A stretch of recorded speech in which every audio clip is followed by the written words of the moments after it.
बिस्मिल्लाहिर्रहमानिर्रहीम अस्सलामु अलैकुम रहमतुल्लाह। शहबाज शरीफ की हुकूमत अब बहुत बड़े ख़तरे में फंस गई है, बहुत बड़े ख़तरे में। इनको नज़र नहीं आ रहा अभी ये कितना बड़ा ख़तरा इनके लिए बनता जा रहा है। ये अभी इसको देख नहीं पा रहे। जो शख्स इक़्तिदार के अंदर बैठा होता है, बंद कमरे के अंदर बैठा हुआ है, उसको पता नहीं होता ग्राउंड सिचुएशन का, ग्राउंड रियलिटी का। और यही शहबाज शरीफ के साथ हो रहा है, इस हुकूमत के साथ हो रहा है कि इनको पता नहीं लग रहा कि इनके साथ क्या हो रहा है। और इनकी हुकूमत अब कितने बड़े ख़तरे से दो चार हो चुकी है, जिसका इंकशाफ किसने किया? ख्वाजा आसिफ ने किया। ख्वाजा आसिफ ने असल में बहुत बड़ा पंगा ले लिया और उसने इंकशाफ भी किया, उसने पंगा भी ले लिया। अब गवर्नमेंट फंस गई है। इमरान खान के लिए अब रास्ता खोला जा रहा है। इमरान खान के लिए अब ऑप्शन खोले जा रहे हैं और इमरान खान को दोबारा से इक़्तिदार में लाने के लिए, वज़ीर आज़म बनाने के लिए तैयारियां हो रही हैं। हलफ बर्दारी की भी तैयारियां हो रही हैं। मामला क्या, आखिर कैसे ये गवर्नमेंट रातों रात ख़तरे से दो चार हुई, फंस गई? और 5 अगस्त की कॉल के क्या असरात सामने आ रहे हैं? सबसे पहले ये कि गवर्नमेंट ने ऑलरेडी जो इस्टेब्लिशमेंट के साथ इनका बड़ा 1 पेज का मामला था उसको बिगाड़ दिया, उसके साथ ख़त्म हो गई है। और गवर्नमेंट इसके ऊपर अपना नाराज़गी का इज़हार करती है। गवर्नमेंट की जानिब से इसके ऊपर नाराज़गी का इज़हार किया जाता है।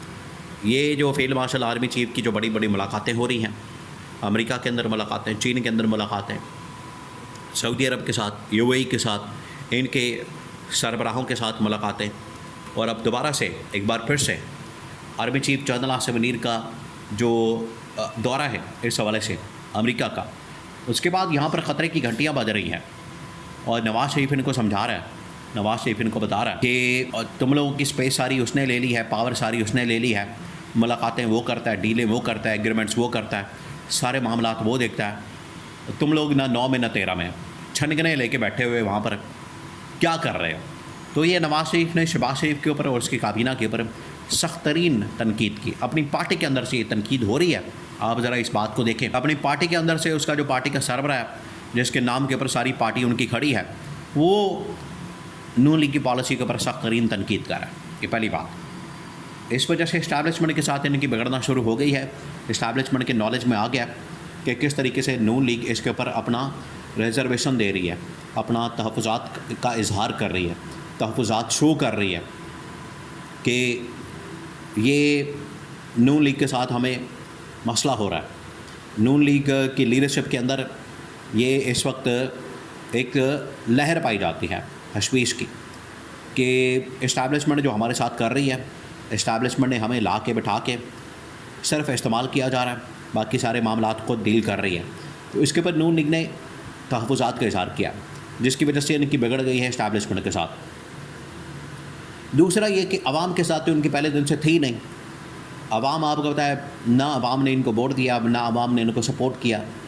अवाम 8 फरवरी को भी इनके ख़िलाफ़ थी, अभी भी 5 अगस्त आने वाले दिनों में 14 अगस्त को भी इनके ख़िलाफ़ ही एहतजाज होगा और ये तहरीक इमरान खान की जारी और सारी रहेगी। तो इस्टेब्लिशमेंट के साथ भी ख़राब, अवाम के साथ पहले दिन से इनकी नहीं है। अब इन्होंने ब्यूरोक्रेसी के ख़िलाफ़ भी महाज खोल दिया, अदलिया के साथ भी इनकी ठीक नहीं है। अब ब्यूरोक्रेसी के ख़िलाफ़ भी इन लोगों ने महाज खोल दिया।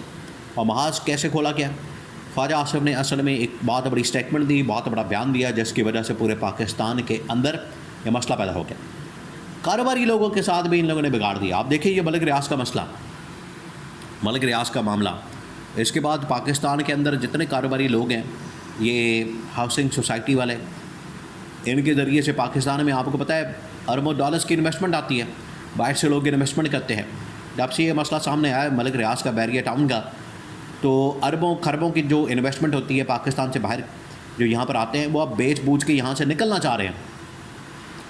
यहाँ इतने अरबों खरबों के लोगों ने जायदादें, प्रॉपर्टियाँ, घर, मकान, प्लॉट्स ख़रीदे हुए, वो अपनी इन्वेस्टमेंट निकाल रहे हैं। तो ये देखें इनकी पॉलिसी कितनी तबाहकुन है।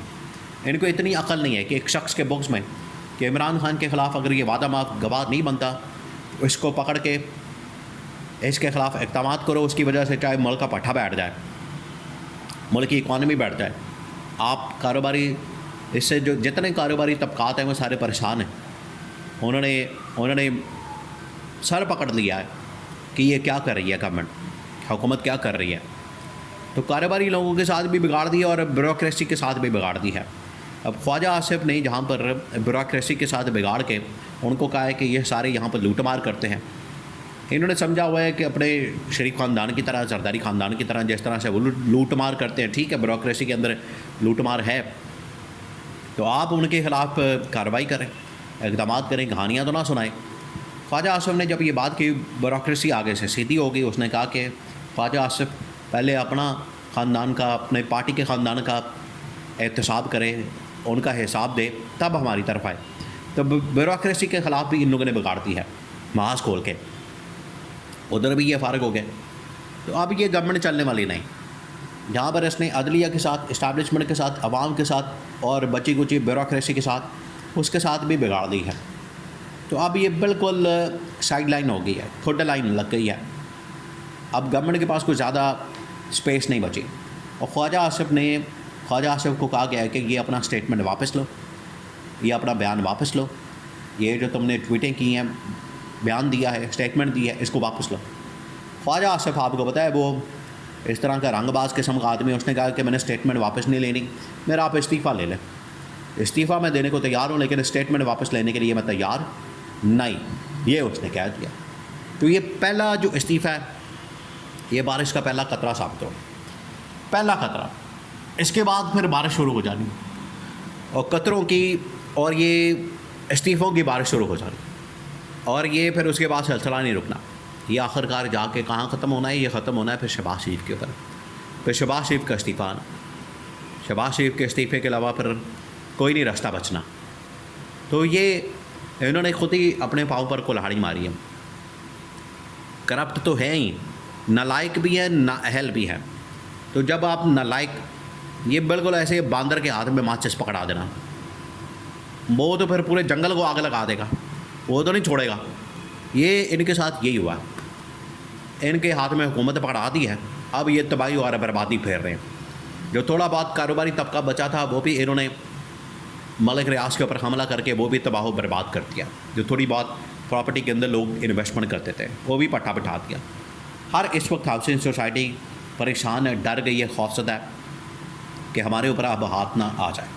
ये इन्होंने मुल्क की हालत कर दी है। तो ये पहला इस्तीफ़ा ख्वाजा आसिफ के ऊपर आ रहा है, और उसके बाद काबीना से इस्तीफ़ों की बारिश होनी है। और ये इमरान खान की कॉल के असरात हैं, एहतजाज के, तहरीक के असरात हैं जो नज़र आ रहे हैं। लोगों के अंदर शऊर आ चुका है, अवेयरनेस आ चुकी है, आगाही आ चुकी है। अब इनका बचना नामुमकिन है, बिल्कुल नहीं बच सकते। ये आप जितने मर्जी हाथ पाँव मार लें, तकले कर रहे, मिन्नतें कर लें इस्टेब्लिशमेंट की इधर उधर दाएँ बाएँ, अब ये इनका काउंटडाउन शुरू हो चुका है।